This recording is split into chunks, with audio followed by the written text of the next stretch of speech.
Hello, everyone, and welcome to the 2-Point Conversion Monday pregame show. Here we are, week 11. My name is Kyle Senra. I'm one of your co-hosts. Dan isn't here with us in spirit, and hopefully we'll see him back next week. I think he should be back next Monday. In fact, I think he should be back for his normal B-League Pick'em Friday episode this Friday. So, of course, all that's available on the Going for Two Live network.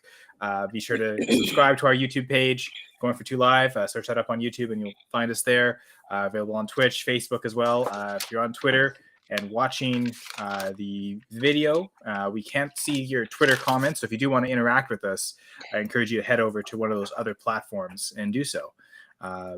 Yes, we are here. And we're going to talk about the 49ers and Cardinals a little later, an NFC West matchup. And I was going to say, let's go out west to Doc. Really, his team is out west. I don't know if he really wants to associate with it. He's out east, technically. They won this week. So that's true. Yeah. So, yeah, ride proud. Raiders proud, right? But Dr. James Ferretti, how are you doing, Doc? Oh, I'm doing well. Thanks, Kyle. It's good to see everybody on the Monday before Thanksgiving. Yes, B-League, you are missed, but here in spirit for sure. And we are, of course, brought to you by the Going for Two Network. And if at any point you guys out there, this video, this stream helps you at any point, then give us a like, subscribe. A lot of great shows, 7 days a week, right, Kyle? There's a show every single day on the Going for Two Network. All your fantasy sports needs covered there. And of course, we're open for your comments. We're open for business. It was another week of carnage in the NFL, which I'm excited to get into. Not so much excited for the injuries, but excited to help people hopefully keep their fantasy lineup strong as we're coming down the stretch and heading towards the playoffs and keep those fantasy ships pointed towards Titletown, hopefully.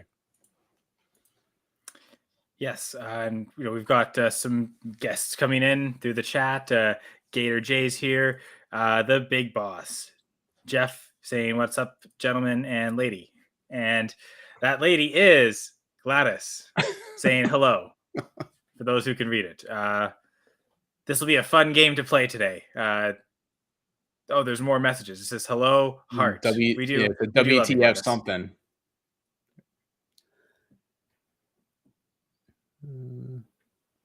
WTF gentlemen, maybe. I don't know. All right, we got okay. She didn't like Jeff's comment there. He corrected himself and said "and lady," but yes, and Gladys, lady. He got there. Gladys is here. Gonna be, I guess, talking sparsely through the episode. I guess I could talk and just share some news real quick. It looks like Kyler Murray is inactive.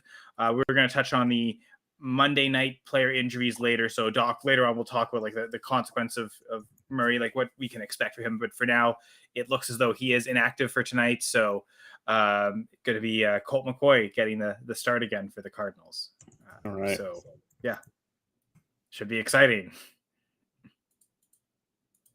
I guess I suppose Doc, if you want to rant about the Raiders beating the Broncos, you can feel free. But we could also talk about those injuries, those pesky injuries, as you're mentioning. I want to give credit to the big Pulowski, Zach Pulowski. I was watching the Sunday show and I was just relaxing before while Gerson was giving his DFS his deal, going into all that detail that we love, and they were talking about Russell Wilson. And somebody called him Mr. Unlimited. And Zach said, I have to interject there. He's like, Mr. Unlimited, I think, if anything, he's Mr. Very Limited. And for whatever reason, like his delivery was perfect. And I spit my coffee out all over my computer. So the computer's okay, but no thanks to Zach for making me do a spit take with my morning coffee. So thank you for that. The computer's better than Russell Wilson. Yeah, the Raiders beat Mr. Limited. But, the Raiders haven't been doing much but beating themselves this year, so I'll take it. What does that mean for D Who? I think it's company. I assume that means Hopkins. With Murray being out. Everybody's in a hurry today. I mean, they really want to get to the Monday night stuff. They want to get to the injuries. Jeff's running red lights so he can interact with the show, which we appreciate the commitment. Everybody wants to get the questions out. So yeah, D-Hop, we're still waiting on official word on him, and he was trending in the right direction. So it looked like things were looking good for him. Unless he has a setback during warmups or something, my expectation is he's going to play, but we'll get confirmation of that as soon as we do. We will pass it along and he is active. He is officially active. So there you Hopkins go. is active. Hopkins is active. So I would say expect And what you would expect from D Hop. He's going to be the number one receiving option in the offense, and they're missing Ertz. Marquise Brown isn't back. And okay, so Brown is still inactive. They haven't activated him off IR yet. Right. So Okay, they're yeah. hopeful for next week. We'll see. But that's I'd kind of what imagine, we're dealing with. like you said, Hopkins should lead the team in targets pretty easily. I'd imagine Rondale Moore is probably next there. But yeah, we can get to the Monday night game in a bit. Yeah. So funny enough, was the game in Chicago? No, it was in Atlanta. So it was away from Soldier Field, but Justin Field, as a good soldier, injured his shoulder. I think I said that properly. I'm sorry for the confusion there, but we can start with Justin Fields if you want, Doc. Yeah, so this one was a little upsetting. I mean, Justin Fields has been like the quarterback one, setting the fantasy world on fire. And he injured his non-throwing shoulder. So the good news is that it's his non-throwing shoulder that he injured. And they're still running tests on it and getting an MRI today. This is not too dissimilar potentially from what happened with Baker Mayfield last year. Obviously, much different skill set, but we saw that Baker Mayfield was able to eventually come back and play through the injury. So as long as there's not too much damage to the shoulder, it's not something that would hinder him the same way it would hurt him if it was his throwing shoulder. So we're just going to have to wait and see what they actually come up with. But there's a few things that could be involved there. But since it's his non-throwing shoulder, much higher percentage that they're going to be able to brace it up, tape it up, numb it up, and do whatever they need to get him out there. The reason that it's germane for our purposes is, and the question that I would ask you guys is, do you think with an injured shoulder, he runs less, as he's been getting a lot of his fantasy points because he is the ultimate Konami code quarterback, getting all those rushing yards, setting records, scoring rushing touchdowns? He may be less apt to do that if his shoulder's bothering him and he's worried about getting re-injured. Yeah, I suppose you'd have to probably take him off the top 5 pedestal, and he's probably still tough to say he's outside the top 12, but maybe he's, instead of having him as a top 5 option, you have him more as a quarterback 8 to 12 kind of thing in that range. I'd imagine that's maybe more the weekly ranking reflection, I suppose. And how did you get there? Did you kind of take him as, all right, I'm going to take his passing stats and we'll kind of keep that at face value, but I'm going to look at his rushing stats and I'm going to do some math there and say 50% of what his usual output would be? Or is this just kind of a gestalt as to what, you're kind of running it through the Kyle Senra filter? And I think that's more about the tiers, like knowing where I've been kind of ranking him weekly. He's been anywhere kind of from QB4 to QB6, I think, in the last few weeks. Okay. So I think once you get outside that, again, it's you top 6, top 7. I think that if he was within that tier now, I'd maybe drop him a tier so he'd be in that. That's what I was saying, back end to QB 12 range. Something like 8 to 12. I figured that's kind of usually, I think that the high upside, like that's kind of been where I've been ranking Justin Herbert this year, who seems not 100%. The weapons haven't been there 100%. So even when he's gotten healthier, the team hasn't necessarily gotten healthy around him. So he's not necessarily hitting his ceiling like some other guys. I think there are 11 quarterbacks you would start. I don't think there are 7 quarterbacks you would start above Justin Fields, even with that hurt shoulder. I'm kind of running it through my head now. Who would you start over him? Well, I think. Okay, Jalen Hurts, I would start over him. Okay. Josh Allen, maybe, depending on the matchup, but Josh Allen's been erratic. Justin Fields has had like at least an 85% passer rating for his last 5 meetings. I mean, his passing has gotten better as his running has gotten better. I don't even think depending on the matchup, I might not even start Lamar over him, even depending on just now. Having said that, Chicago doesn't have an easy way. Like the rest of their schedule is kind of brutal.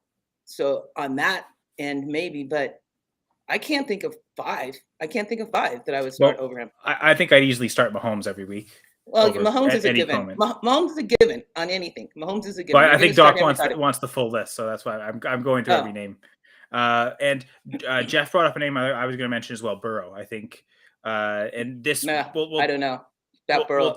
Chase is back, maybe. And I think, and that was kind of maybe where I was thinking of, we'll get to that a little bit later on the expectation is Chase going to be back before Fields is fully healthy?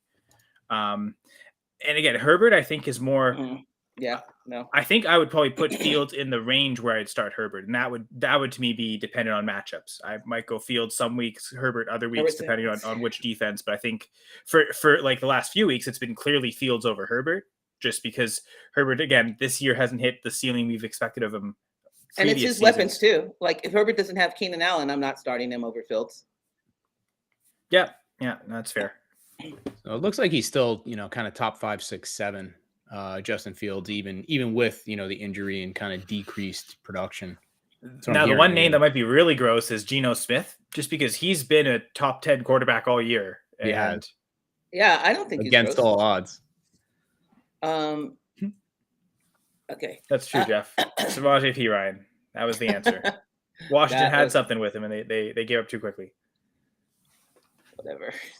Samaje Perine. So I think you make a good point, Gladys. We clearly couldn't get to 10 names. I think we struggled to even get to 8 names. So I guess 9 if you count Geno Smith. But yeah, this year's been so weird. I mean, for like quarterbacks, it's been weird for the whole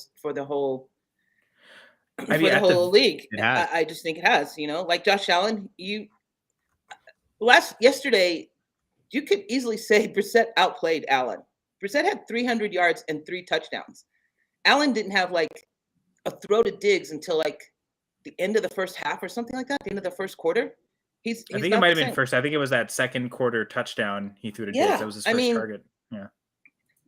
The one dependable is Patrick Mahomes. He's been the one steady, as far as I can tell. Yep, I would agree with that. I think I looked after and this maybe Jalen Hurts too, from a fantasy perspective.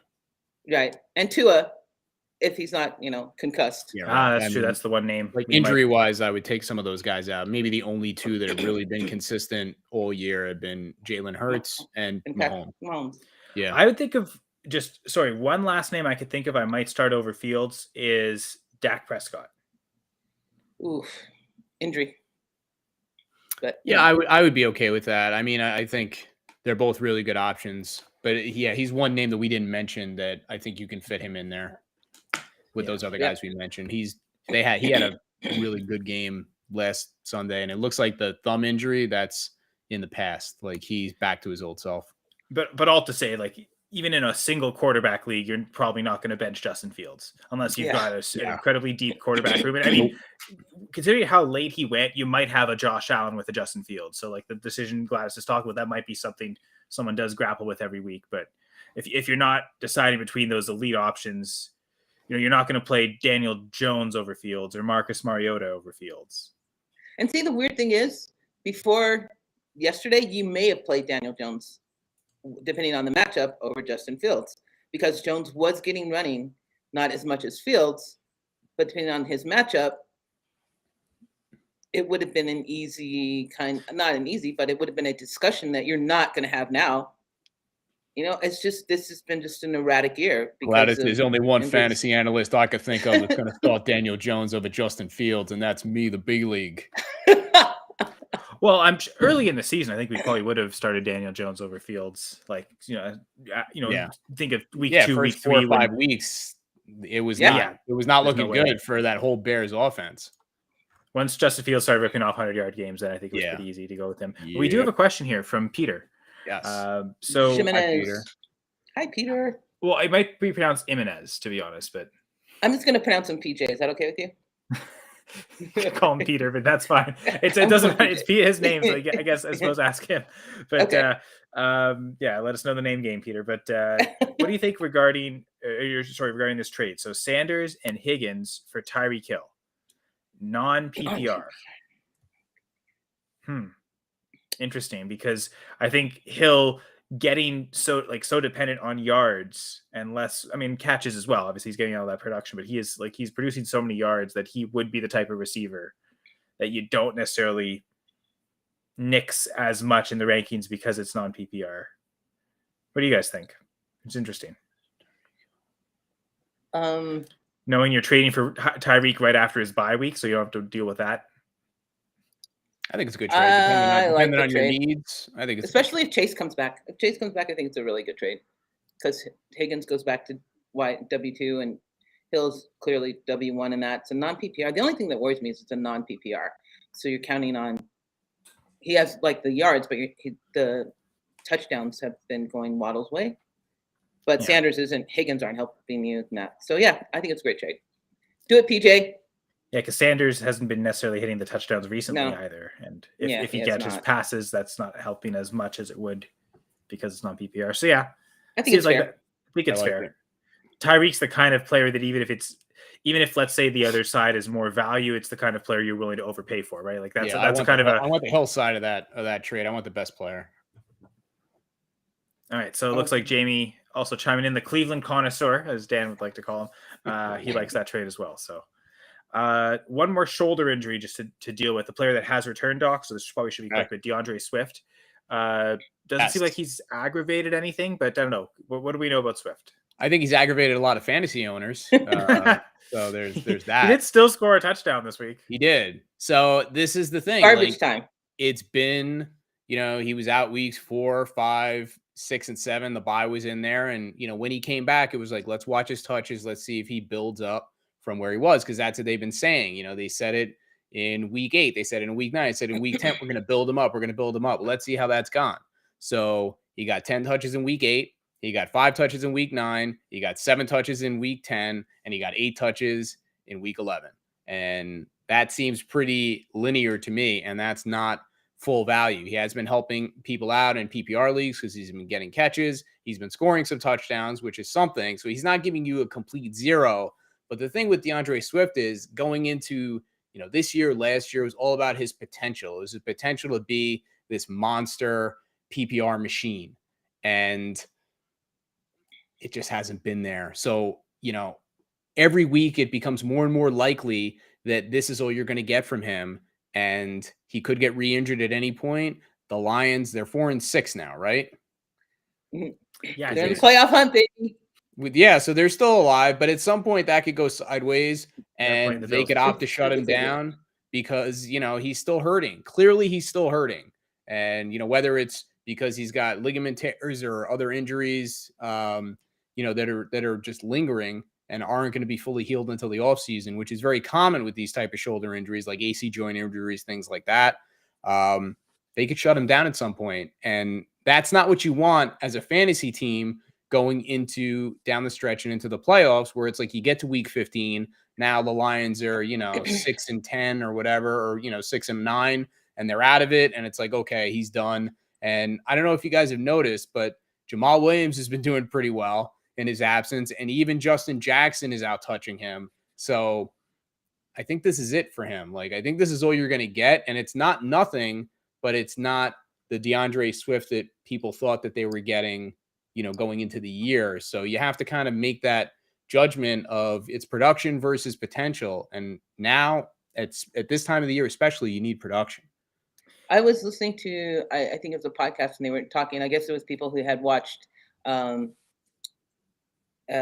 Hard Knocks that I'm assuming the Lions were on this year. And they were saying that Deuce Staley, who I didn't know was their running backs coach, that Deuce Staley specifically was on DeAndre Swift about his running style. Like he was like, they were more enamored with Williams because Staley tends to dance around too much. They were saying like he doesn't wait for the gap. He tends to do what somebody else was doing yesterday that I was watching. But yeah, so their impression was that it's not injury related as much as it is they feel that he isn't the running back that they thought he was going to be. He's not getting it. Like he doesn't have the vision. It's not clicking for him. And the thing is, he's still young. Like he's only been in the league a couple of years. Like all like prospect growth isn't linear. So this doesn't mean that he's never going to get it. But it's not like he hit the ground running, so to speak, and he still has some things to learn with the offense. It's not coming together for him, and that's going to limit his touches.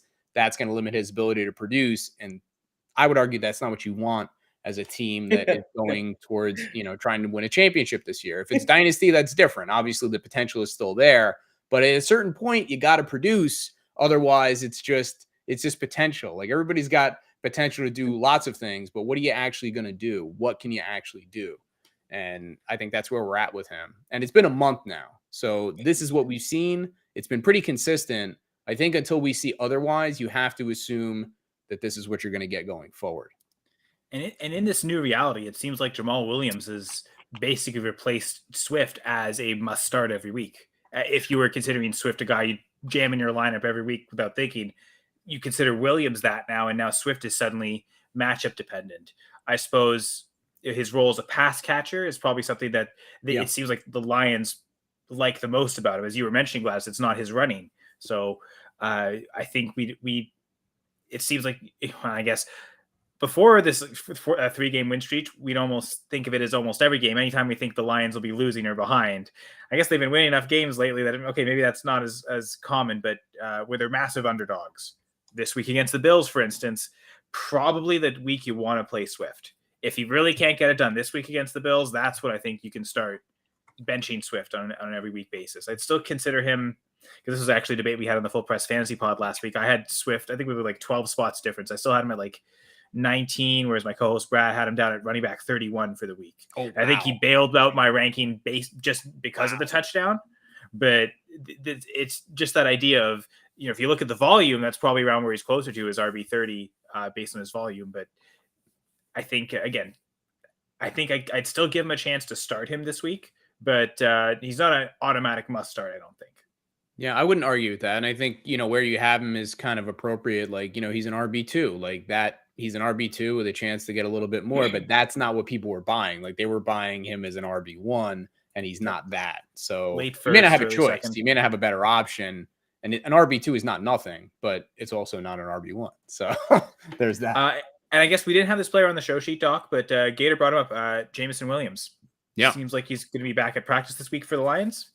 Yeah, so designated to return to practice. So his 21-day window for evaluation is open, and they could activate him at any time.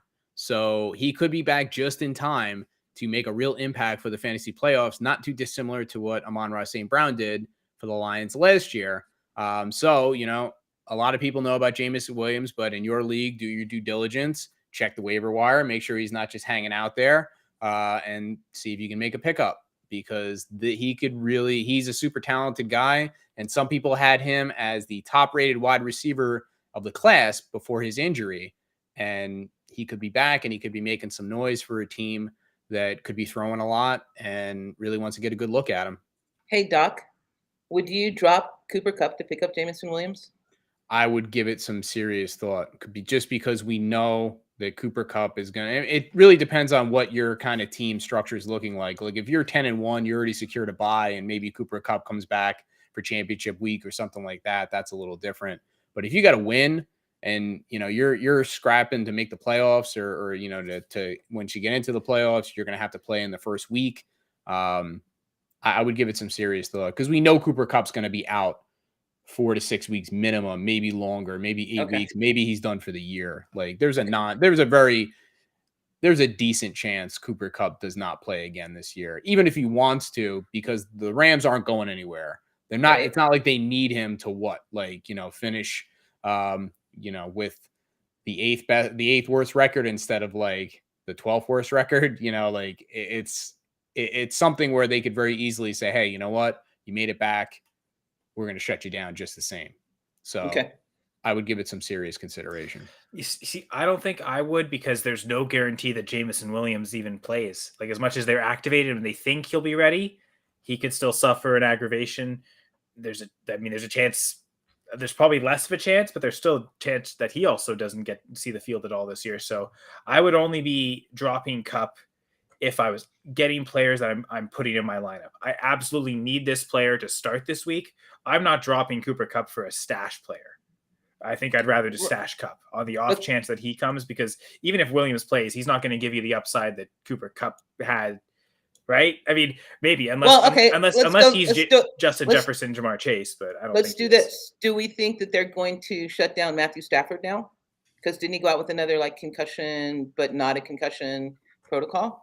I think they're still evaluating him. They took him out. It turns out, last I checked, he did not have a concussion when they evaluated him, but they held him out anyway.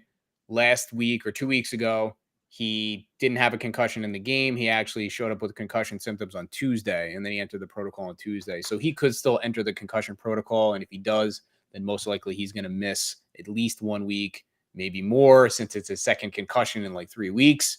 So there's some question marks there for sure. And again, the thing with the Rams is the Rams are going nowhere in a hurry. So all bets are off with them. You kind of treat them the same way you treat the Lions, in the sense that all their really high-end, expensive skill position players, they could opt to shut down at any time because they're just not looking good. I would say personally, Stafford being there or not shouldn't affect the decision in my mind for Kupp, because Stafford has been awful this year and Kupp's still been amazing. So to me, that says quarterback play isn't making Kupp. I think with the third string quarterback, he'll still be amazing. So agreed. And he's still going to be the focal point of the offense. To me, I'd have to see that, because Stafford's been bad, but he hasn't been bad with Kupp. Do you know what I mean? Like, I think would I trust? Would Kupp be as good with Baker Mayfield? No. I would say no. Baker Mayfield can't get the ball down the field. I think he would. I think Kupp's just that good that any quarterback. I think Kupp is really good. Don't get me wrong. I just think that Jared Goff isn't great, and Kupp's been amazing his whole career with Jared Goff. So I don't know. I think he is, because Stafford was amazing last year, and Kupp had a fantastic season, but he's been on pace to do just as well this year with Stafford really struggling. So I would not drop Kupp to pick up Jameson Williams. I'd be dropping Kupp to pick up a player I'm starting this week. Otherwise, I don't see the need to. I wouldn't just pick up a player just to have as a stash or a backup. I'm picking up because I think this player has enough upside to make my lineup this week here that I'm dropping Kupp. So that's how I would. I guess, again, I think it depends on what you need. Like, that's certainly a valid position, but it depends on where you're at and what you need. If you need somebody immediately, then that's totally valid. In 2 weeks, you might be like, hey, you know what? I'm going to roll a dice on Jameson Williams and hope he goes Amon-Ra St. Brown. And if it doesn't work, it doesn't matter because I'm going to be out anyway. That's different. And again, if you're looking forward to like week 15 or 16 where you're trying to win a title, that might not, dropping Kupp might not be the move to make. But there's, context is important. Jamie's mentioning Donovan Peoples-Jones, his first touchdown of the year. So proud. I played him in a league or two, so yes, there you go. Got some benefits. He's been doing great. Even without the touchdowns, he's been doing really well for the last 5 or 6 weeks. We'll see as Njoku gets reintegrated into the offense if it takes away targets, but seems like Donovan Peoples-Jones locked in to be the number 2 wide receiver on the team at the very worst. So speaking of the NFC North, so a couple I said NFC. I meant AFC. Talking Steelers, unfortunately, here, Gladys. Talking back to injuries. Jalen Warren suffered a hamstring injury. It seems like Kadarius Toney for the Chiefs also. Suddenly, their wide receiver core looking very thin. But played them both. Yay me. Sorry, Gladys. I don't know. You must have been desperate to play a backup running back like Warren, but I cannot blame you for playing Toney. I thought he was a great option this week. But Doc, what can you say about both those hamstring injuries? What do we know? Yeah, it's like the NFL this week. It's like we were getting a group rate on hamstring injuries. We got one back, or we got Keenan Allen finally came back. He injured his hamstring sometime during the late Pleistocene era when dinosaurs roamed the earth, or so much it seemed like. And he finally came back and made it through the game, which is more than we'd say for Mike Williams, which we'll get there. But it looked like Keenan Allen made it through the game unscathed. He actually produced a little bit. So he looks like, at least tentatively, he's okay going forward. But we're already seeing with Kyler Murray and some other players this year, hamstrings are tricky, and they can be 1 or 2 weeks, or they could be 3 or 4 weeks. And the one thing we didn't mention with Kyler Murray and the hamstring, I want to make specific reference to this. Their bye week is week 13, so he's going to miss this week. There's probably a pretty good chance at this point they just hold him out through the bye. Would you guys agree on that?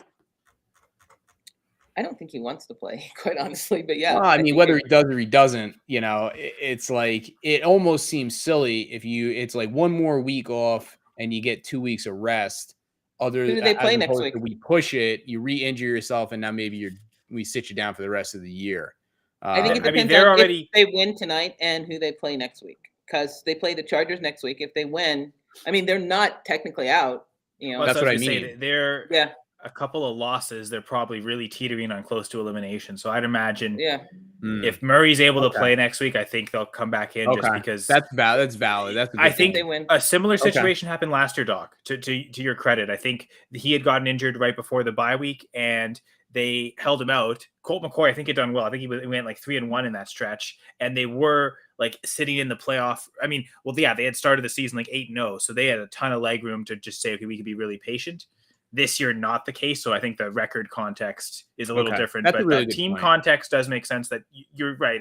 If the hamstring injury is serious enough, he'll probably definitely have to rest another week. But just because I think it seemed like he was a legit game time decision where they really were not sure until about an hour ago that he wasn't going to play. So if he was that close enough to playing this week, If they 6 lose, days I think, later, what the hell? But if they win tonight, I don't know because they're in that hunt. And Seattle's like, I don't know. I mean, I know Seattle's not a paper tiger, but Seattle leads that division right now. So everyone below them has to be thinking, "Oh my God, we can get this." Yeah, it's true. They're gonna fold. So it's true. They're not exactly like the 85 Bears up there at the top, but they are leading the division. I mean, they're not the they are Chiefs leading either, the right? division. Yeah, they Yeah, are they leading the deserve it. division. So Jalen Warren, real quick, hamstring injury. Sorry, So it's like good news, bad news. So it's like he was kind of getting a push because Najee Harris wasn't looking that good. Jalen Warren goes out. I think Benny Snell was inactive, for the game. So that left it in Najee Harris's hands, and he stepped up. 20 carries, 90 yards, 2 touchdowns, 4 passes for 26 yards. He's still there, and when pushed into action, he responded. I think he's probably still hurting from that Liz Frank from, way back in the preseason. But at least for this week, he looked good. So it's got to give you at least question on that, Doc. Yeah, go ahead. Do you think the bye week might have helped? Just that 1 week off, a couple weeks, or you think that was enough? Because it looks like Najee's been a little better the last couple weeks. I think it probably was enough short term. I think it probably helped him for this week, and now we're back to whatever his baseline was. Especially now that he might not have Warren to spill him for touches either. Yeah, exactly. I think he's kind of been gutting it out. How long can it last? I don't know. Maybe 1 week, Gator. Like that's kind of the thing. Like he had a couple of weeks to rest, and he was able to work off of that. And now, the wear and tear of just playing that game and getting all those touches, he may be back to square one with that. And it's going to be what he has been up to this point, which is not the Najee Harris from last year, which there are multiple factors that are going into that. But I think the injury is at least part of the equation. And we'll see going forward. But it has to be encouraging on some level, because some people were saying, oh, he's washed now. They worked him too much last year. It's like he's still, 22, 23 years old? It's like he's not washed. He might be 25. I think he was an older rookie. Oh, sorry. 24, okay, 25. 25. But yeah, he's ancient. He's 25. But yeah, I think it's just an issue of, playing in the NFL is hard. And he got a lot of carries last year, and he's dealing with an injury. He's dealing with not great offensive line. It's a new offensive system. I think he's going to be fine long-term and short-term. But this year, it's a lot to deal with. And I don't think he's going to be this year what he was last year. But it's got to be encouraging to at least see him be able to still do it at this point. Sorry, what Gator's asking, like the dynasty, like he was going into the season basically as the RB2 in dynasty. I don't think he's getting back to that, but he's not going to be outside the top 20 in terms of dynasty running backs. Like we're not completely burying him. Oh, wow. I mean, the thing with me is I evaluate dynasty a lot differently, as you guys know, being in a dynasty league with me. It's like, the idea is like, oh, I'm looking forward to what this player is going to be in 10 years. It's like, I look at this year, next year, and that's it. I don't look any further. So, and from that perspective, I'm completely fine with Najee Harris. I don't think his value is going anywhere. What he's going to be doing in 2028, I don't know. What I'm going to be doing in 2028, exactly. I don't know. So we could pole vault into the future there. Yeah, exactly. So I think his dynasty value, as far as I'm concerned, is fine.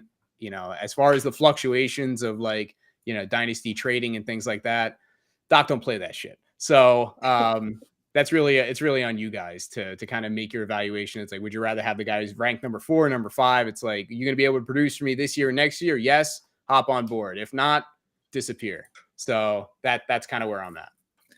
So this Najee discussion and talk about the injury and ticking time bomb, kind of similar to Swift. So rest of the season, who would you rather have, DeAndre Swift or Najee Harris? Both are past their bye week, so if they're healthy, they should have the same number of games to play the rest of the season. I'm going to answer quickly, and then I want you guys to expound on it. I would rather have Najee Harris, and I'm not happy about either one of them, but the reason is he got pushed into the situation, and he responded with production. We've been waiting for DeAndre Swift to have DeAndre Swift level production for about 2.5 months now, and it hasn't happened yet, regardless of anything else. So until I see differently, my expectation is that's what I'm going to get from him. But if Najee Harris is out there and he's the only man standing, or maybe Benny Snell is stealing a couple of touches, I'll take my chances with him and an improving quarterback and a potentially gelling offense, and I'll take my chances. I'm not excited about either one of them per se, but I'll take my chances with Najee Harris, given the production that we saw this week. I know he can do it at least. Gladys, how about you? Najee Harris or DeAndre Swift? I would rather have Najee Harris because Jamal Williams, even at the beginning of the year, was vulturing touchdowns from. He leads the NFL in rushing touchdowns. Yeah, so which is amazing. I know that there's no one right now that's doing that on Pittsburgh, and if they're George Pickens maybe, but I would rather have Najee. There's one stat I want to look up, but I think the one reason I might prefer Swift is just for sheer volume of receptions, because that's the one thing that that's really changed about Harris's role this year. It seems like hasn't caught as many passes. Yeah, 3 catches this past week. So he has 28 receptions. Swift is 20 on the season, but he's also like Harris has also played more games, so they're close. It's not Swift hasn't been that much larger a factor in the passing game compared to Najee. So it probably makes sense to go Najee for the volume, as you're saying, like the secure volume, knowing he's just going to be getting a lot more touches per game than Swift will be the rest of the season. So, and volume is important as specified in the book, right, Gladys?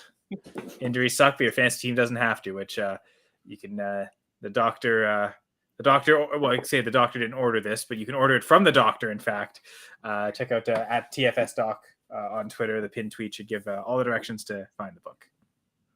Thanks, guys. Appreciate that. That's a little light reading for the holiday season. Oh, sorry. I should not just show up the comment for 2 seconds. Jamal is also top 10 in RB touches and top 5 in red zone touches. So, the touchdowns aren't necessarily fluky because he's getting all the work that should lead to touchdowns. So I believe if I remember this correctly, I've got this actually here. I don't have to remember. I can actually look it up. Yeah, Lions have run the football 23 times inside the 5-yard line. That's the third most rush attempts inside the 5 of the entire NFL. Only the Eagles and the 49ers. And we're probably not too surprised the Eagles, how run heavy they are, especially in the red zone. And then the 49ers, also a notoriously run heavy team. Those are the only 2 teams that have more rushing attempts inside the 5 than the Lions. So it's kind of been that way the whole season. The team just seems to be getting to the red zone, and Williams seems to be the guy. Yeah. So there was the other guy with the hamstring that you mentioned, Kadarius Toney. Yeah. And we need to touch on that because I think we're getting to the point where, terms like injury prone and things like that, like, I don't know how much of a, what people's beliefs are in that. I know Dr. Edwin Porras talks about, being injury prone and how there's not really such a thing. I've always kind of espoused like football is a dangerous sport. So when you play football, you're at risk for injury. And there's only a few guys that kind of are outliers where they're maybe more at risk for injury than kind of a standard NFL player who's putting himself in harm's way on every play. I think we're getting to the point where Kadarius Toney might be one of those guys because the potential is there. And every once in a while, he catches lightning in a bottle and he looks really, really good. Amazing, even like transcendent sometimes.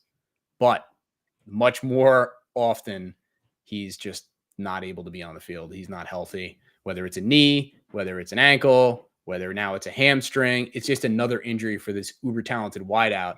And I don't know if he's going to get to the point where you can really trust him to put together enough games during the year to really make a difference for you. He's kind of falling for me into one of those tiers where it's like, if I can get a short pocket of really good production from him, almost like that Frankenstein's monster, how do you get production from like guys for a short period of time and draft them accordingly to that, but not expecting any more?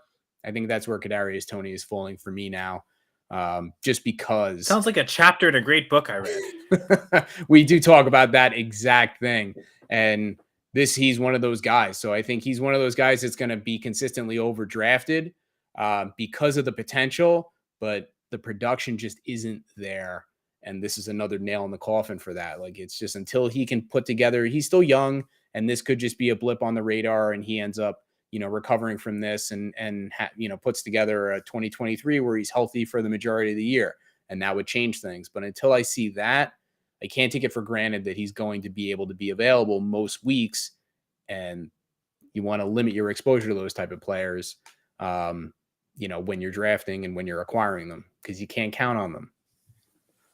So Gator mentioning Tony was so great in college, very few injuries. Now he just can't get out of his way. Yeah. Different games, college football too, right? I mean, it's some of the things, especially his game, a lot of speed. A lot of times he could probably outrun most players on the field he was playing against in college and avoid taking a lot of hits. He can't necessarily do that in the NFL. Like, he's fast, but he's not necessarily so fast that he's never going to get touched. And bigger, faster, stronger men in the NFL. So that's part of the reality that people need. And sometimes it takes them years for their bodies to mature to the game.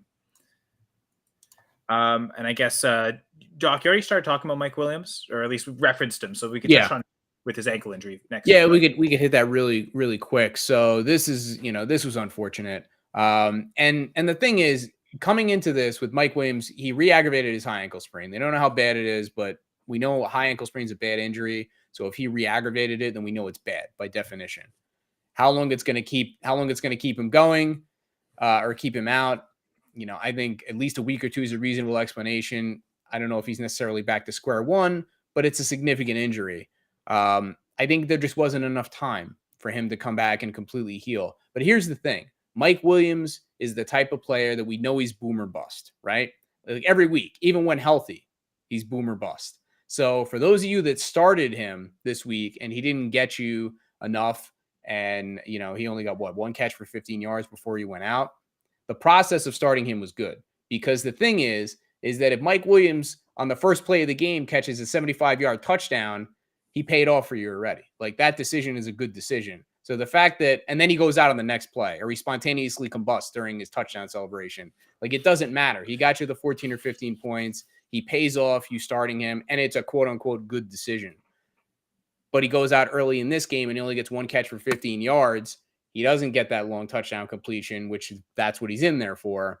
And therefore, it's a quote unquote bad decision. I think starting him was a good process, but it wasn't a good result. And I'll take good process and bad result over bad process and good result, because a good process is going to be more repeatable and is going to lead you to more success than the opposite. So it's unfortunate that it didn't work out, but it was still a good process to start him if you did. So if that's any comfort to anybody out there, I hope it is, even though the performance wasn't there. I mean, every league I had him in, I started him. It was one of those where I usually had DeAndre Carter as the guy. If Williams wasn't started, I still had a player going. Yeah, so that's great. That's a good way play to DeAndre Carter, like Mike Williams said. Yep.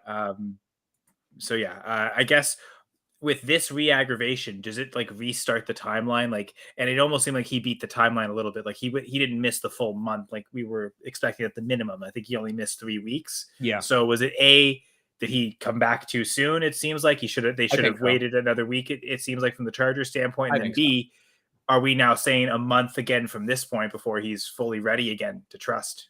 Yeah, it's a good question. I think what ended up happening is what happens not infrequently. And I know we referenced the book, but we'll reference this again. The difference between when an injury is actually healed versus when it feels good enough for you to practice on, for you to walk on, that's different. That's a different time frame. So I think what ended up happening was felt good enough for him to practice on. It felt good enough for him to move around on. And then all it took was game conditions and him pushing it, kind of past the practice point where you're not thinking about it as much. You're not necessarily protecting it. You're just out there doing your thing, where somebody lands on it or whatever. And boom, now you have a re-injury. And I think that happens not infrequently, which is why the timetables that we lay out in the book and on the show are so important, because they're a good baseline to know when somebody is coming back too soon. And our established timeline for high ankle sprains, 4 to 5 weeks. If he comes back in 3, decent chance he's not completely healed, or at least not healed enough that it's going to be able to sustain, and he lasted a quarter. So I think there definitely was that component of it. How much it sets him back is a really good question, and it remains to be seen. I think A reasonable expectation is at least a couple of weeks, but it could be longer. And if he did more damage and the joint is now unstable, it's possible. I'm not saying this is the most likely scenario, but it is possible that he's looking at a situation like Cooper Kupp and Michael Thomas, where now he might need surgery in order to repair this, because it's just not going to come together without surgical intervention. It's not going to be stable enough for him to actually play on it. I don't know if that's the case, but it is possible. So that's kind of where we're at. I think reasonably expect him to be out for at least a couple of weeks, and we kind of take it from there and hope for the best. So just a quick, I still wouldn't drop Mike Williams for Jameson Williams, for instance. I wouldn't transition from one injured Williams to another. No, I wouldn't do that. I wouldn't do that. Yeah, just to reference what we were talking about earlier. Yeah. And we do have a question here from I think it's pronounced Fook. And if not, well then, sorry. If not, this is a family show and we can't pronounce it phonetically. Phonetically, should I do Swift and Pittman for DeAndre Hopkins in a redraft league? Ooh, see, that's spicy. This seems like a question that was asked a couple weeks ago. Was it? It was DK Metcalf, and I can't remember the second piece, but I know the rest of you weren't so high on that trade, and I was. I was like, hell yes, go after Hopkins. Because I don't think that second piece was as good as Swift, although we've been talking about is Swift. It really, you have to forget the first round Swift. That's not the reality of. And to be honest, this is maybe a good way to move off of Swift, is to get a player that maybe could equal close to first round production in terms of what Hopkins has been giving you. So I know Gator seems to like it. What do you two think? Gladys. Yeah, Gladys. What do you think? Should I just Pittman? I would do it. I wouldn't worry about D-Hops. You can't worry about injuries that may potentially happen.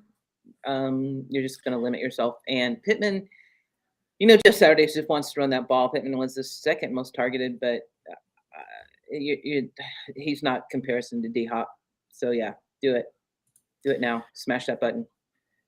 Yeah, he's been just something Gators talk about Hopkins. He's been top 12 in 3 of the 4 weeks and has a bye in 2 weeks. So I mean, that is the one thing you trade for a player before their bye week. So although I think I don't think the Colts have had their bye week yet, have they? I think they're week 14. So you're still trading out a bye week anyway. That's still upcoming in terms of Pittman. So that almost evens itself out. I would also probably lean that way. Doc, what do you think? Well, you know me, I'm the most conservative trader on the panel, and I like it just because I think he's got the D-Hop's got the highest upside, and if you're looking to win championships and he's out there, he's a no-brainer start. No matter if he's healthy, if he's active, you start him. With Pittman and Swift, you have to worry with Swift, as we talked about, plenty. So we'll leave it there, but there's other factors in play. And with Pittman, same thing. The offense has been up and down. They got a new coach.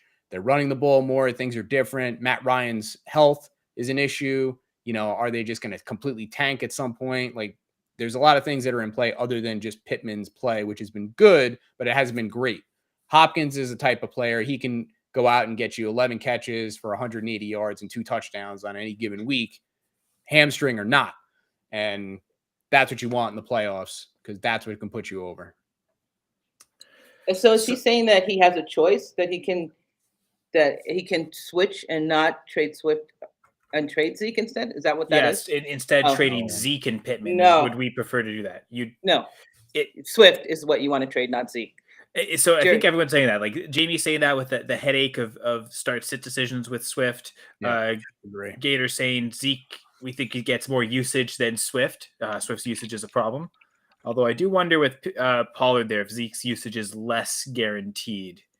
They're both good. They're both good. I think if you could do either option, do it. I think I'd rather get rid of Zeke. I just think Swift. In fairness, though, you wanted to get rid of Zeke since last year. And I also love DeAndre Swift, but I think Swift can be a true difference maker as a pass catcher. Kenny, though, this year, Kenny, really? Well, I'm not saying that to be a jerk. I'm just saying we haven't seen. It's been 2 months. He has the potential to be a difference maker, but it it hasn't happened yet. So my question is like, what's going to change in And the next couple of weeks where on he Swift, you're becomes going the to difference decide. maker? On Swift, you're going to decide whether or not you're going to play him. You're going to put Zeke in every week, You see, regardless if he's I'm healthy, because Jerry Jones is not going to let him sit on the bench, and he's going to get either yards or he's going to get the goal line carried. He's going to get the goal line carries. Pollard but got then the two touchdowns with on long Zeke, you're passes. still. I don't know. I think I would still go matchup to matchup. If I think the Lions had a better touchdown chance, I think I'd still consider Swift like being able to score long touchdowns, and like I view them the same. So I think if you can do either trade, do it. I'd prefer Did to you just trade say away you Zeke. view them but the same? Swift and Zeke, you view the same. Is that what you just said? Well, they're both kind of. I mean, I get it. They're both I think I'd rank RB2s at Pollard this ahead of point. Zeke most weeks. Yeah, So they're both I still view them RB2s. as I view both of them as the RB2 on their teams. Yeah, but I think that Zeke is going to average more fantasy points for you than Swift will. I'm not convinced that. I think Swift could do it on less touches, can equal what Zeke's going to do. Zeke will. That's the difference. I don't think we know I think that. that's the point, though. It's like, are you ready to let go? And I get it. It's not. You're not wrong, Kyle. But I think the idea is like, are you ready to let go of the potential of Swift? Because it's like maybe it's just not going to happen this year, and it sounds like you're not, and that's valid because something could happen and it could all click. But I guess the thing that we're saying is like we've been waiting for that for a month, and it by all intents and purposes it should have. If it was going to happen, like why isn't it happening? And if it isn't happening now, then what's going to change where it is going to happen over the next month or so?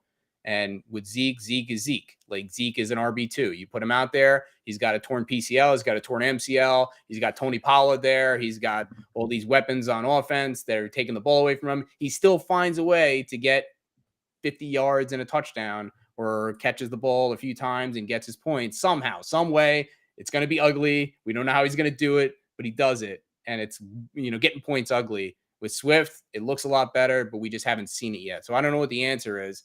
I think both cases are valid, but I think that's the argument.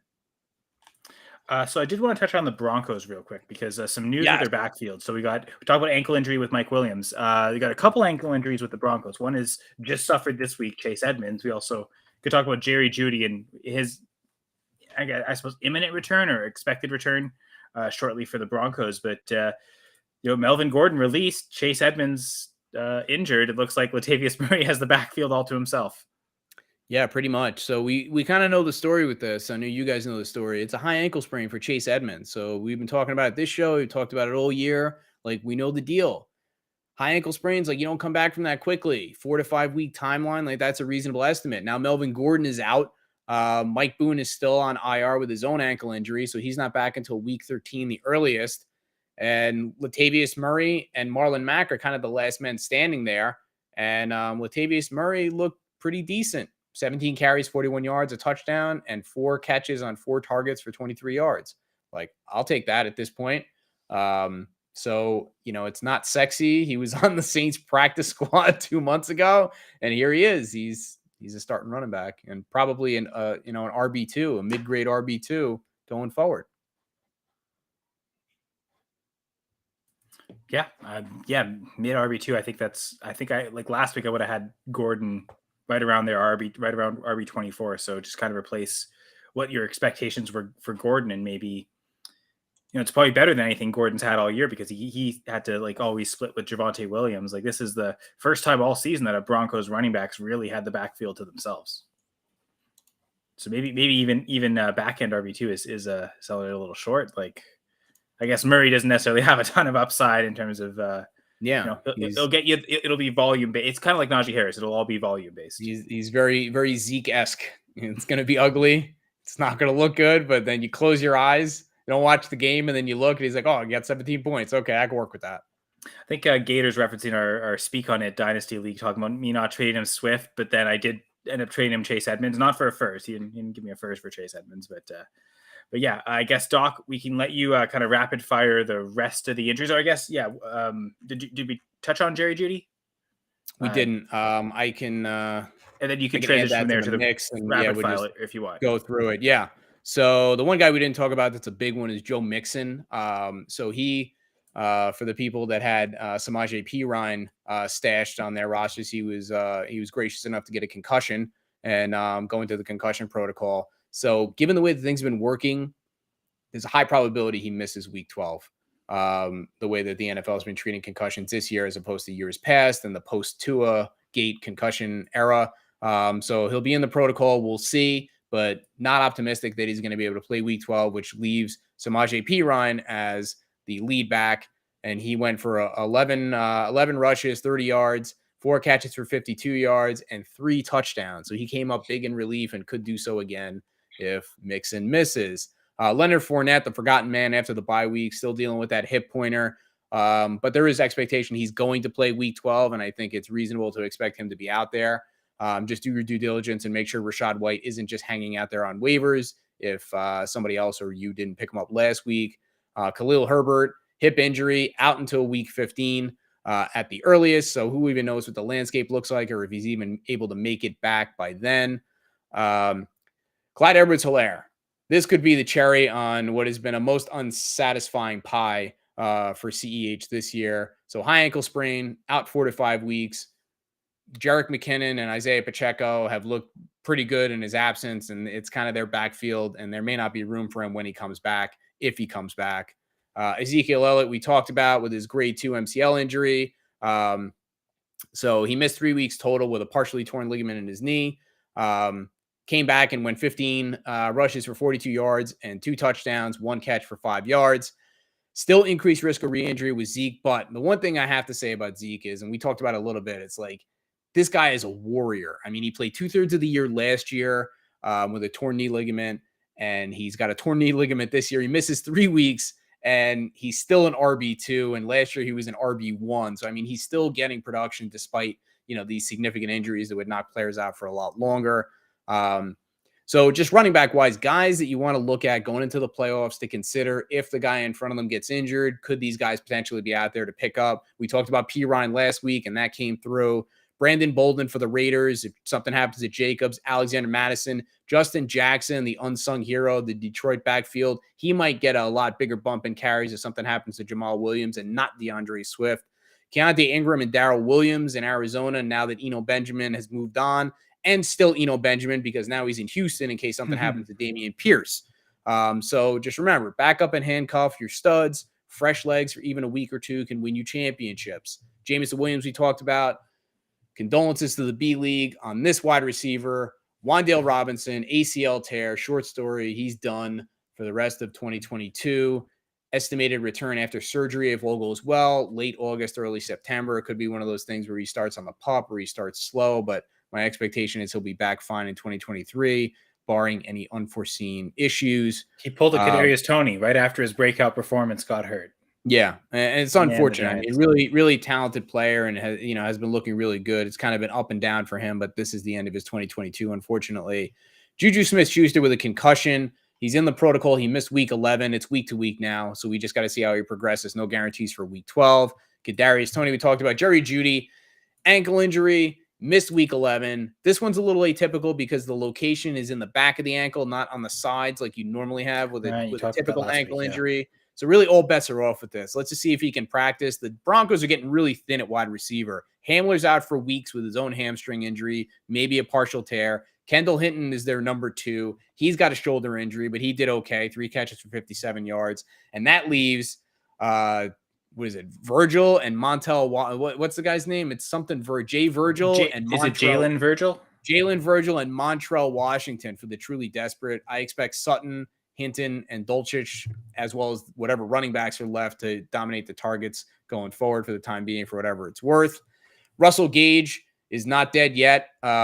He missed 3 weeks to this point, and with the bye, with his hamstring injury, he's back at practice today, so that's a good sign. Watch practice reports, be on the lookout for updates. Almost certainly he's behind Julio Jones if and when he does come back, but Julio Jones is not known for his durability at this point, so he still could have some value coming down the stretch if somebody else were to get hurt. Corey Davis, don't start Gage. I think you have to. You'd have to see. But he might. You got an open spot on your bench, and he's out there. He's worth a pickup. Corey Davis, MCL sprain, missed 4 weeks so far. There's confidence he's going to be available for this week. The timetable bears that out. So let's just watch practice reports and see if they can do that. Zach Wilson hasn't looked great. The Jets offense hasn't looked great, but that's something. Coming to the home stretch, Jamar Chase touching back with his hip. Looks like he's off crutches now, which is great. Maybe he can practice this week, which puts week 12 as a possibility, but I'm still thinking week 13 or 14 is more realistic. If he does play week 12, higher risk for re-injury, and this could still easily go from bad to worse. Just got to watch practice reports on that and make your own decisions based on what else you have. If you're going to start him, if he does play, I think he's one of those guys. He would be hard to bench, but if you have better options, at least for a week, maybe you can get away with it, depending on your team situation and your lineup situation. And then tight end, the Kyle Pitts experiment ends most likely again with disappointment. So MCL injury, he's on IR officially, and he may require surgery, suggesting either a high-grade tear or meniscal involvement. And surgery could knock him out for 46 weeks or maybe the year. So we'll just have to wait and see on that. But I think maybe a little bit of silver lining here is he's one of those guys like DeAndre Swift where you really have a lot of questions like, do I start him this week? Do I not start him? At least now the decision is taken out of your hands and you can get somebody else in there because he's been disappointing all year, unfortunately. So now at least you get the chance to play somebody else and not have them blow up on your bench because you started Kyle Pitts. And let's see, checking in on Zach Ertz, out for the year with an ACL. Gerald Everett missed week 11. Donald Parham's on IR, so back week 13, the earliest. Trey McKitty and all the other tight ends on the Chargers really did nothing in his absence, so I think it's either Everett or bust. And wait, no, Dallas Goedert. Dallas Goedert. Oh, right. Good one. No, we didn't touch on Dallas Goedert. Okay. So Dallas Goedert, shoulder injury, not season ending at this point, although we still have to, we have to see. So it's week to week. Expectations are it's going to be 3 to 4 weeks. Maybe it's it's an AC joint or something like that. So it could be something similar to DeAndre Swift. He could still limit him even when he comes back. Doesn't look like any of the Eagles tight ends did much in his absence, but it's only been 1 week and they had kind of a tough go against the Colts this week. So still remains to be seen there. And let's see. Seen. And I guess the last thing to touch on as we get to the Monday night game is just the players on Monday night. And actually, a question just came up from Liam that touches on that. But did want to quickly return to this question here because Gladys, you mentioned it when talking about it. We were talking about the trade, but then the second part of it, the concern about Hopkins' injury, and you were saying every player could be a little banged up, and you shouldn't be worried about them. And I think especially since Hopkins is playing, like this is not an injury that has kept him out of time, out of any, maybe out of a practice here or there, but he played last week. Seems like he played most of the game. He's going to play this week. So especially don't be concerned with the injuries if they're not missing time. So we know Hopkins will play tonight. I view him as, in my rankings this week, I think he was a top 5 wide receiver, even with the questionable tag. I think he was wide receiver 4 even. So does he think that Hopkins was out because of the injury? He knows that Hopkins was out because of the I think maybe is this injury substance. something that he could aggravate it and could get worse as the season goes on, maybe more than anything. All right. Yeah. But, yeah, Pian, don't worry about it. Gotta live today, buddy. Yeah. So just that. I guess that's the touch on Hopkins. Then there's 2 players that aren't playing tonight for the Cardinals. I mean, Zach Ertz, but he's out for the season. But like 2 players that we expect to see at some point. And Liam is asking about Marquise Brown, and he is one of them. So what are your thoughts, Doc, on Marquise Brown the rest of the season? Yeah, real quick. So, foot injury, X-rays are negative, and yet he's out for 6 to 8 weeks. So what are we worried about there? Foot Liz Frank? Yes. We're worried about a non-surgical Liz Frank. So non-surgical Liz Frank could be 6 to 8 weeks. We're kind of getting to that point. But the thing is that same thing with Kyler Murray. Like they're talking about, he's not going to play this week. Maybe he plays next week, but they got the bye week 13. And that would put him at about 7 weeks recovery if he was out through the bye. So I don't know if they're going to bring him back in the short term. If they do, it's kind of something like we're seeing with Najee Harris. Like he could be out there. I don't think he's going to be at his full production, but that could still be pretty good. And it's going to be something that if he's playing, you're going to want to give him a shot. If you have the luxury of waiting a week to see how he looks and can he make it through the game unscathed, once he gets out there and he really ramps it up and really pushes it, that would probably be the most conservative and best approach. But I acknowledge that some teams may not have that luxury. And it's like, I got to win this week. I need to play the upside. And if it doesn't work, I wasn't going to win anyway, then get him out there. If you have the luxury to wait a week and just see if he can get out there and can do normal Marquise Brown things, then that would be the way that I would play it. But keep in mind that he might not be back until week 14 and kind of go from there. Which I guess you already did touch on. Kyler Murray talking about that hamstring injury earlier and the potential of him even missing next week. So yeah, they got a week 13 bye, so he could be out week 12. They hold him out through the bye, and then they bring him back. So with Murray out, the Cardinals at home, I guess it's a home game, but I mean, they're in Mexico City, I'm pretty sure, right? So they are 8-point underdogs against their division rival 49ers, and the higher-lower projection from underdog is 43 points for the game. And check out underdog, fantasy football, prop bets, DFS, all sorts of great contests available on underdog. And if you join and sign up and use the promo code GF2, capital G, capital F, the number 2, you can get 100% deposit match up to $100. So using the promo code GF2, you put in $100, they'll give you an extra $100 to bet with. And if you do it, I mean, within the next 5-10 minutes, you could even maybe get put some bets on tonight's game. But that's 2 points lower too, you guys. So if you guys are betting, if you go to BetMGM, it's -10 right now. Ooh. Oh, okay, interesting. That's interesting. Yeah. I wonder, is that temptation enough to push some people? Because we'll talk about our picks here for not just the game, but we'll talk about prop picks as well after. I know the Doc, if you want to start, Dan's not here either, and you and Dan had the same picks, going with the 49ers as 8-point favorites, and then both you went lower as well on the 43 for the game total. So you can share your thoughts there if you'd like. Okay. For both of you. I really just I think I went against the 49ers defense once or twice this year with at least once with Monday Night Football, and it didn't go well for me. So they're really a force. They're really a defensive force. And with Kyler Murray, that might have changed the calculus a little bit. But with Colt McCoy potentially dealing with his own injury and just how really good the 49ers defense has been, this is really a bet on the 49ers defense of being able to kind of control the game, keep things under control, keep the score low, and just not allow Arizona to score much at all. And so that's how I got the lower, and that's how I got the 49ers, giving the 8 points to the Cardinals and still coming out on top. Hey, Doc, is Matt Prater injured? No, he's not, right? The Arizona. I think he's playing, but I think he's dealing with it's like a hip or a hamstring or something. I believe this is his first game back, right? Because he's missed about a month, if I'm not mistaken. Okay. Yeah, he had a hip injury for a few weeks. They kept him out for a couple of weeks, and then he kind of was like half in, half out. But it looks like he's back to full capacity. So he's the kicker. Because they're in altitude. So they're in altitude higher than Denver. So kicker props, J, Gator _J. Look at your kicker props. Ball's going to be sailing. But so I don't know if that's enough to keep the game within 10 points. Oh, but it's 8 here.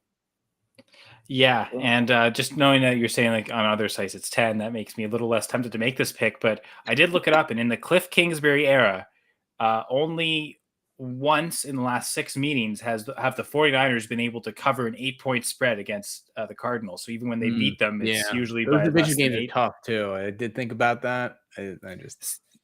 I first saw the spread and I thought, that does seem pretty big. And so, and then looking at that research, it kind of just confirmed my instinct. So I'm going to trust my instinct, and actually I'm taking the Cardinals as 8-point underdogs. If I had to pick an outright winner, I probably would pick the 49ers, but I think it's going to be closer than a touchdown and a 2-point conversion away. So I think the Cardinals keep it close enough. And as a result, I'm also going with the higher, thinking that the 49ers aren't going to completely crush them, and it's going to be a close enough game. Keep the scoring going, both sides. I don't think Colt McCoy is a complete zero. And as long as, quick throwing, get the ball out to the playmakers might actually benefit to a certain extent, as opposed to Murray against the pass rush when he likes to extend plays. Yeah, he can be mobile and get out, but he may also be susceptible to getting hurt. I wonder if they have a different game plan just to get the ball quickly out of McCoy's hands, and that helps shorten the game as well. So I think 43 was low enough for me to go higher then. It would not surprise me completely to see this game not only be close, but to shoot out. There have been historically in the last few years with this division, there are games where it's like neither team looks particularly great coming in offensively or whatever, and then they just are trading haymakers for the entire game. So I actually like that. I think it's got a decent chance of happening too. So if it doesn't go one way, it can go the other. But this division is really tough, and these games usually do not go the way that we think they will. So Gladys, what are you thinking for this game? Sorry, trying to put my bets in. Get him in, Gladys. Get him in. I'm going to go. I'm giving the points to Arizona, and I'm going to go higher. Yeah, I feel good about that. Okay, so so it's funny. We're going half and half. The 49ers and lower for Doc and Dan, and then Gladys and I are both going Cardinals and higher. Interesting. I do think it makes sense if you're taking the underdog to keep it close to probably go higher, thinking that it'll be. I guess the theory behind that is if they keep it close enough, they're scoring enough points. But it could also be that they keep it close enough because neither team's scoring enough points. So I suppose it could work either way. But that's what you want, Gladys. You want Arizona getting the 8.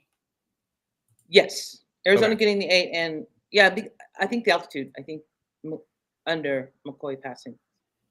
Gator. Okay, Gator asking about McCoy at 220 and a half passing yards, so we're going under there. But that's not our props for any of us. So it's funny. we have 2 players for our props: Jimmy Garoppolo and George Kittle. So Gladys, do you want to kick us off with Kittle? I didn't have Kittle. Oh no, you didn't take Kittle. I took Kittle. Yeah, you're gonna kick us off. Yeah, I think you should kick us off with Kittle. Okay, well, Dan took Kittle at 4 receptions higher.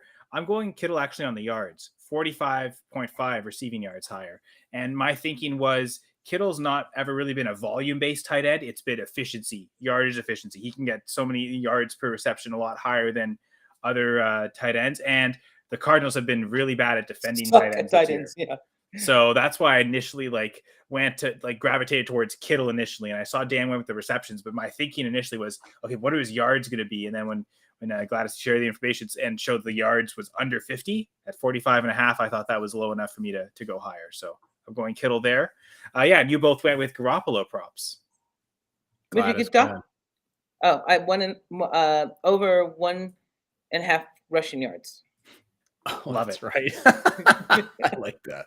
I know, right? Garoppolo is not exactly the most fleet of foot, but I like those low props where it's like they just gotta fall forward, once, and then they. I guess the only fear with that is, does he kneel down and take away some of those rush yards? No, because it's going to be a close game. And you're taking the Cardinals, so it all correlates. So good job. That's how you correlate your bets, people. Yeah, and for me with Garoppolo, I went with 31.5 passing attempts, lower. So I just think they've got Christian McCaffrey, they've got Eli Mitchell. If the defense is able to control the game like I think they can, then it's just going to be a very kind of ball control, run heavy offense, and Jimmy G doesn't end up passing the ball that much, and that's what happens. So we'll see. Which again, correlating your bets. If you are picking the 49ers to win and win by more than 8 points, you figure they're going to be up by a lot, not be throwing a lot. So again, correlate your bets, folks. That does make sense. Yeah. I guess maybe that's the reason why Doc's been leading our. My bets making sense is not a prerequisite, but it worked out. It worked out this week. CMC touchdown. Yes. Yeah. Why not? Looking at all the underdogs. Anytime touchdown. Yeah, if you could, I've noticed that it was just half a touchdown for McCaffrey, which I thought that was appealing. That was probably the most appealing of the McCaffrey props I saw, because his yardage is all pretty high. Like it was like, I think his receiving yardage is at like 107 yards. So they're definitely giving you a lot of production for him. But yeah, the touchdowns seem like that's the one that he could easily attain, no matter how. Plus, didn't CMC grow up in Denver, so he's used to altitude? Yeah, well, his dad, Easy Ed, played a bunch of years in Denver, so his dad just lost his job. Did he? Yeah, they fired him. North Dakota State or wherever he was coaching. What are you gonna do? Yeah. Some people are never appreciated in their own lifetime. He was 6-16. Well, luckily I got Colt McCoy in that one lineup just before game. Everyone's a critic, But yes, well, it's funny because we can laugh if we want, but we're all looking up at Doc in the standings right now. 21-9-3 so far this year on the prop What were your 3 misses? Oh no, 3 those ties. are ties. Those are BS ties where where Discord Dan changed the prop. He took the hook off of it, and I would have had it if he didn't change it, but it didn't work out that way. It wasn't meant to be. Damn Australians.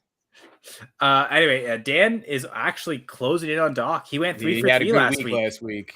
So the first time Dan had done that all year, and we've had 3 instances of going 3 for 3 over the last 2 weeks. So props to everyone that's done that. Gator didn't get his check. Gator didn't get his props in. Sorry, Gator. It says game is kicked off and it hasn't. It has now. Gator, they don't want you to break underdog tonight. So but yeah, so kudos to Dan. He's 19, 11, and 3. So Dan's actually only 2 right picks behind Doc. So closing in at the top, to be honest. He's getting there. It's almost like he does a show where he does this stuff for like half an hour straight on Fridays on the Going for Two network. Friday evenings Going for Two. Discord Dan doing his underdog prop show. Almost like that. Oh my God. Okay, it's raining too. They're not only at altitude, it's raining now. I may have to change my bet. Too late. Yeah, it's 8:15. It's 8:17 actually. We should already been off the air. So we're gonna get out of here. But appreciate everyone who's been in the chat. I guess Liam left a comment here. Is Zeke touchdown dependent back? And yeah, I guess he might have missed that, but that's kind of what I've kind of come to view Zeke as. He's a backup running back on his own team that's very touchdown dependent. I looked it up. He has 7 receptions this year. Yeah, that's awful. Zeke's not really part of his game anymore. And that's usually been a staple of his game. Like he had seasons where he was catching 70 balls at times. So that's I think why I'd rather go Swift than Zeke the rest of the season. Well, you are always the optimist when it comes to DeAndre Swift. So I can't fault you for that. Swift's tripling up his receptions. I mean, it's not a huge total for Swift, but I mean, if Zeke's going to be basically a complete zero in the passing game, I'd rather, because I almost feel like they're both touchdown dependent, but one. I just want to reflect to you that Zeke is playing on a torn knee ligament, and he doubled the number of touches that DeAndre Swift had this past week. So true, he is getting a lot of carries. He's not calling DeAndre Swift a pussy or anything, but if he were, I'm not. But I'm just saying there's things working against him, and we're not seeing. That was a compliment. We're not seeing the touches, and Zeke's getting the touches, even if he's the second running back. He's still getting volume, and volume is king. The Swift Zeke argument will persist forever on this podcast. We could go on forever. Zeke will be retired for 5 years, and we'll still be arguing about. I could hang up the hat finally and not wear a hat on the stream. Just want to show off the new haircut. Thanks to Pat. Very nice. Gator. You were too. What is that? What is that quote from Groundhog? No, Bill Murray. They didn't want him in. Is it Ghostbusters? They didn't want him in because he was too good. That's why Underdog didn't let him. I was actually thinking of Caddyshack. Oh, this grass is so good. You play a round of 18 on it, and then you smoke it right after. It's perfect. Best grass ever. Whatever that was. Oh, that reminds me. Are Buckeyes marijuana leaves? Why do they look like marijuana leaves? Like I was watching the Ohio State game. I have no idea. I have no idea what you're talking about, Gladys. What? Is this because you live in Colorado? Do you see everything is like marijuana? It's because what is the Buckeyes on there? That's what I'm asking. The Buckeyes on their helmets look like marijuana leaves. I think Buckeyes are marijuana leaves. Is that not a thing? Okay, whatever. I don't know. We don't pay enough attention to college. I've never even been to Ohio, Gladys. No. Okay, so Arizona went 3 and out like quick. Like it wasn't even.